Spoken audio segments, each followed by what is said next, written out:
Sosok Elmi Nurmala, istri Agus korban penyiraman air keras diduga tilap donasi 500 juta. Pria bernama Muhammad Agus Salim menjadi korban penyiraman air keras oleh karyawan training di kafe tempat ia bekerja. Akibat peristiwa tersebut, Agus Salim mengalami kerusakan parah pada kulit wajahnya dan mengalami kebutaan. Kini, YouTuber Pratiwi Novianti mengaku dibohongi oleh Elmi Nurmala, istri Muhammad Agus Salim setelah membantu suaminya. Dibongkar Pratiwi Novianti, istri Agus diduga menilap uang donasi sebesar 500 juta, dan tak memberitahu jika sudah terkumpul mencapai 1 miliar.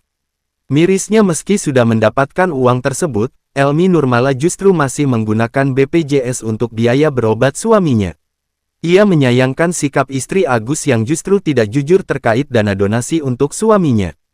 Terakhir saya dapat info, pada saat saya pulang 500 juta, makanya saya update ya 500 juta,